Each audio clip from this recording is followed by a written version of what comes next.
కొడాలి నాని వల్లభనేని వంశీ పరిచయం అవసరం లేని పేర్లు. ఇద్దరు కూడా ఒకప్పుడు తెలుగుదేశం పార్టీలో ఉండి తెలుగుదేశం పార్టీ నుంచి రాజకీయ భిక్ష పొంది ఆ తర్వాత తెలుగుదేశం పార్టీని విమర్శించారు. ఒక రకంగా ఏంటంటే తల్లిపాలు దాగి రొమ్ముగుద్దే టైప్ అనమాట.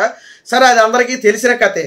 ఇప్పుడు సోషల్ మీడియాలో ఒక వార్త అయితే ప్రధానంగా హల్చల్ చేస్తుంది. వీరిద్దరూ కలిసి విదేశాలకు చెక్కేశారంటే ఎస్, అవుననే సమాధానం వస్తుంది. ఎందుకంటే వాస్తవానికి గత కొద్ది రోజుల నుంచి వల్లభనేని వంశీ కనపడటం లేదు. మనందరికీ తెలుసు, హైదరాబాద్ నుంచి వస్తున్న సమయంలో అరెస్టు చేశారు అని ఒక వార్త వచ్చినప్పటికీ కూడా నేటికి అది ధృవీకరించబడలేదు. Maybe arrest కాలేదేమో. అయితే ఇప్పుడు తాజాగా కొడాలి నాని వ్యవహారం కూడా మరొకసారి వెలుగులోకి వచ్చింది. ఎప్పుడైతే వల్లభనేని వంశీ మీద పోలీసులు వేట మొదలు పెట్టారో కొడాలి నానిలో కూడా భయం మొదలైంది. ఇటీవల కాలంలో మీరు చూడండి, మొత్తం వైసీపీ పార్టీ ఓడిపోయిన తర్వాత ఒక్కసారి మాత్రమే కొడాలి నాని మాట్లాడటం జరిగింది బయట. వల్లభనేని వంశీ అయితే అది కూడా మాట్లాడాల. వల్లభనేని వంశీ అయితే ఒక్కసారి కూడా మాట్లాడాల.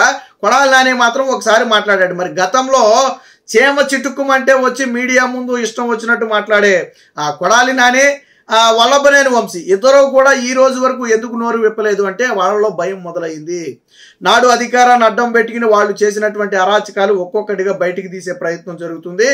పక్కాగా వారు చేసిన స్కాములన్నింటినీ పక్కా ఆధారాలతో నిరూపించి ప్రజల ముందు పెట్టడంతో పాటు వాళ్ళను జైల్లో వేసే కార్యక్రమానికి ఆ కూటమి శ్రీకారం చుట్టినట్టుగా తెలుస్తుంది. దీంట్లో వ్యక్తిగత కక్షలేమీ లేవు, కాకపోతే వాళ్ళు చేసినటువంటి వ్యవహారాలే. మీకు ఎగ్జాంపుల్ గుడివాడ ఒక ఎగ్జాంపుల్ తీసుకుందాం. కొడాలి నాని కొంతమంది ఎవరైతే పెద్ద వయసు గల వాళ్ళు అందరూ కలిసి ఒక 20 మందో ఎంతమందో కలిసి ఒక ల్యాండ్ కొనుక్కున్నారు. అందులో ఇళ్ల స్థలాల కింద పంచుకుని ఇల్లు కట్టుకుందామని చెప్పి ఒక ల్యాండ్ని తీసుకుంటే దాన్ని కొడాలి నాని ఆక్రమించేశాడు. ఆక్రమించి అక్కడ ఒక షెడ్ వేసి ఆ గడ్డం గ్యాంగ్ని అక్కడ పెట్టాడు. దాదాపుగా వైసీపీ అధికారంలో ఉన్నప్పుడు ఏ అధికారికి చెప్పినా దాని గురించి పట్టించుకోలేదు. కొడాలి నానిని అడిగే ధైర్యం లేదు. ఇందులో విచిత్రం ఏంటంటే ఈ స్థలాన్ని కోసం ఏర్పడినటువంటి 20 మందిలో ఒక 2-3 వైసీపీ నేతలు కూడా ఉన్నారట.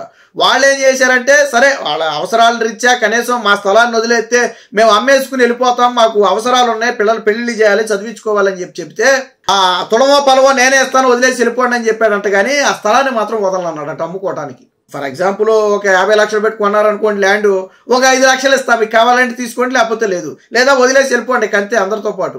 అలా బెదిరించిన సందర్భాలు కూడా ఉన్నాయి. అంటే వైసీపీ నేతలు కూడా ఏమీ చేయలేకపోయారు.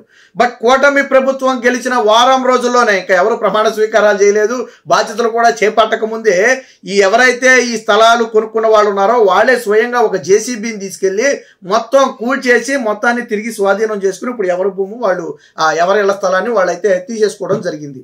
అంటే చెప్తున్నా, ప్రభుత్వం మారగానే ప్రభుత్వ సహాయం కూడా లేకుండానే వాళ్ళే ధైర్యంగా వాళ్ళ పని వాళ్ళు చేసుకున్నారు. అప్పటికి ఏ అధికారులు ట్రాన్స్ఫర్ అవ్వలేదు, అధికారులు మారలేదు, ప్రమాణ స్వీకారం జరగలేదు, ఏమీ జరగకముందే వాళ్ళకి ధైర్యం వచ్చింది. అలాగా అంటే ఇది ఎగ్జాంపుల్. కొడాలి నాని చేసినటువంటి వాటిలో ఇది చిన్న ఉదాహరణ మాత్రమే. ఇలాంటివి కోకోలాలు వేల కోట్ల రూపాయల అక్రమాలు జరిగాయి. అందులోనూ ముఖ్యంగా రేషన్కు సంబంధించి గతంలో నాదెండ్ల మనోహర్ కూడా చెప్పడం జరిగింది. పౌర సరఫరాల శాఖలో భారీ అవినీతి అవకతవకలు జరిగాయి. దీని మీద సమగ్ర విచారణ చేసిన తరువాత బాధ్యుల మీద చర్యలు తీసుకుంటామని చెప్పి నాదెండ్ల మనోహర్ కూడా మనం చెప్పడం జరిగింది, సరఫరా శాఖ మంత్రి. దీంతో కొడాలి నాని పరిస్థితి కక్కలాక మింగలాక. ద్వారంపూడిలో ఏదైతే రేషన్ బియ్యాన్ని అక్రమంగా ఇతర దేశాలకు తరలిస్తున్నారో మొత్తాన్ని కూడా గోడౌన్స్ అన్ని కూడా సీజ్ చేయడం జరిగింది. 1000 టన్నులు ఆ బియ్యాన్ని అక్రమంగా రవాణా చేస్తున్నారు. సో ఈ వ్యవహారాలన్నిటి ఎప్పుడైతే బయటకు వస్తాయని అనుకున్నారో, ఇక్కడ ఉంటే ప్రమాదం అనుకుని కొడాలి వల్లభనేని ఇద్దరు కలిసి విదేశాలకు వెళ్ళిపోయినట్టుగా సమాచారం ఉంది. వల్లభనేని వంశీ అయితే ఆల్రెడీ ఫలితాలు వచ్చిన తర్వాత వెంటనే వెళ్ళిపోయాడు. ప్రమాణ స్వీకారాలు లేవు, ఏమీ లేవు. ఫలితాలు వచ్చినాయి, వైసీపీ ఓడిపోయింది, వెంటనే విదేశాలకు జంప్ అవ్వటంతో పాటు విదేశాల్లో కొంత పెట్టుబడి పెట్టి, అంటే నాకు తెలిసి ఒక 10 కోట్లు 20 కోట్లు పెట్టుబడి పెట్టి అక్కడ ఒక 5 మందికి కానీ 10 మందికి కానీ అక్కడ యువతకు కానీ ఉపాధి కానీ మనం కల్పించగలిగితే మనకి గ్రీన్ కార్డ్ తెస్తారు కావచ్చు, సో అక్కడ ఉండిపోవచ్చు. సో దానికోసం ఆల్రెడీ అమెరికాలో వెళ్ళిపోయి పెట్టుబడి కూడా పెట్టాడు. ఇక త్వరలోనే ఇక్కడ నుంచి పూర్తిగా మకాం కూడా మార్చేస్తాడని చెప్పి అప్పట్లో వార్తలు కూడా వచ్చాయి. ఆ తర్వాత మళ్ళీ కొంతకాలానికి వచ్చాడు అనుకోండి, మళ్ళీ తిరిగి మధ్యలో ఒకసారి వెళ్ళాడు అన్నారు. ఇటీవల కాలంలో అరెస్టు కోసం ప్రయత్నించినా కానీ ఆచూకీ దొరకట్లా. వాస్తవానికి ఓడిపోయిన తర్వాత నుంచి వల్లభనేని వంశీ పూర్తిగా మకాన్ని హైదరాబాద్కి మార్చేశాడు. తన భార్య పిల్లలు మాత్రమే హైదరాబాద్లో ఉంటున్నారు, కానీ వల్లభనేని వంశీ అక్కడ కూడా ఉండట్లా. అంటే విదేశాల్లో ఉన్నాడా లేదా ఇతర రాష్ట్రంలో ఉన్నాడా అనేది తెలియదు. గన్నవరంలో అయితే అసలు అందుబాటులో లేడు. స్థానిక నేతలు, వైసీపీ నేతలు ఏదైనా పని మీద సరే ఫోన్ చేసినా మాకు ఇబ్బంది వచ్చిందని చెప్పే ప్రయత్నం చేసినా వల్లభనేని వంశీ అందుబాటులో లేడని చెప్పి స్థానిక వైసీపీ నేతలు కూడా గోలబెట్టే పరిస్థితి.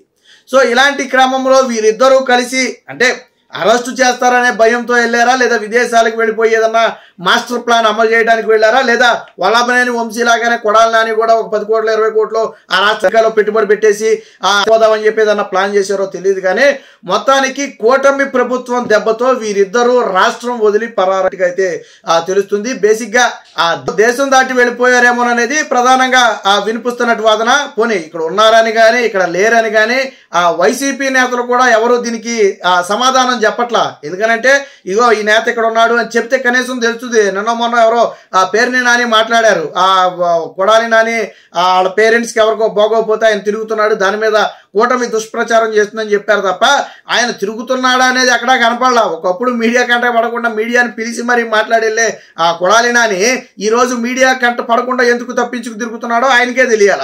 ఎందుకు మీడియా అడిగే ప్రశ్నలకు సమాధానం చెప్పట్లేదు. వాస్తవానికి గుడివాడలో కూడా కొడాలి నాని అక్కడ అందరికీ దూరం అయిపోయాడు. స్థానిక నేతలు ఎవరికి కూడా టచ్లోకి రావట్లేదు అంటే, ఎందుకంటే మనకున్న బొక్కలు కాపాడుకోవడమే పెద్ద పని అయిపోయింది. ఇంక ఇతరులకు చేసే పని ఏముంటుంది? జగన్మోహన్ రెడ్డితో కలిపి ఆ రోజు చేసినటువంటి కొడాలి నాని తన ఇంటి సందులోనే రోడ్డు వేయలేదని చెప్పి ఆ రోజు సోషల్ మీడియాలో విమర్శలు వచ్చాయి. దానికి ఈ రోజు వరకు కొడాలి నాని సమాధానం చెప్పరా. కొడాలి నాని ఉండే బజార్లోనే రోడ్డు కొంతవరకు బాగోలేదు, ఇంత దారుణంగా ఉందో, ఒక మంత్రి అయ్యి ఉండి నువ్వు చేసింది ఏంటని చెప్పి ఆ రోజులో సోషల్ మీడియాలో విపరీతమైన ట్రోల్ చేశారు. అయినప్పటికీ కూడా కొడాలి నాని స్పందించలే. ఎంతవరకు బూతులు మాట్లాడటం మీద పెట్టిన శ్రద్ధ దీని మీద పెట్టలా. ఆ రోజు భువనేశ్వర్ గారిని కానివ్వండి, నారా లోకేష్ గారిని కానివ్వండి, చంద్రబాబు గారు అసెంబ్లీలో కన్నీరు పెట్టుకోవడానికి కానివ్వండి, ప్రధాన కారణం వల్లభనేని వంశీ, కొడాలి నాని వీళ్ళే కదా భువనేశ్వర్ గారిని సభలో లేని ఒక మహిళను అకారణంగా అవమానించింది. ఎందుకు తల్లిపాలు దాగి రొమ్ము గుద్దే టైప్ అన్నాను అంటే, భువనేశ్వర్ గారు వడ్డిస్తే భోజనం చేసిన సమయాలు ఉన్నాయి వీళ్ళు ఒకప్పుడు. అలాంటి వీళ్ళు ఈరోజు భువనేశ్వర్ గారినే మాటలు అనే స్థాయికి వచ్చారు అంటే అహంకారం, పదవి అనే వ్యామోహం. బహుశా జగన్మోహన్ రెడ్డి పాలనలో జగన్మోహన్ రెడ్డి దగ్గర మంత్రులుగా ఉండాలన్నా లేదా టికెట్లు ఉండాలన్నా గతంలో చెప్పారు కదా, టీడీపీలో తిడితేనే మాకు సీట్లు ఇస్తామన్నారు, చంద్రబాబుని, లోకేష్ని, పవన్ కళ్యాణ్ని తిడితేనే మాకు అర్హతగా చెప్పారని చెప్పి కొంతమంది వైసీపీ నుంచి బయటకు వచ్చిన నేతలు చెప్పలేదా? సో అలాగా ఆ కోణంలో తిట్టుండొచ్చు. బట్ ఏంటంటే వ్యక్తిత్వం అనేది పూర్తిగా దిగజార్చుకున్నారు. తెలుగుదేశం పార్టీ నేతలు, కార్యకర్తలు మొదటి నుంచి కోరుకునేది ముందు వీరిద్దరిని అరెస్ట్ చేయాలి. ఆ రోజు భువనేశ్వర్ గారి మీద మాట్లాడిన మాటలకు జీర్ణించుకోలేని పరిస్థితి. సో మొత్తానికి మేబీ ఆ భయం కూడా కొంత ఉండుండొచ్చు, ఎట్టి పరిస్థితుల్లో మనల్ని వదిలిపెట్టాలని. అందుకనే వీరిద్దరూ కలిసి విదేశాలకు చెక్కేశారా అనే అనుమానాలు అయితే ఇప్పుడు చాలా బలంగా వినిపిస్తున్నాయి.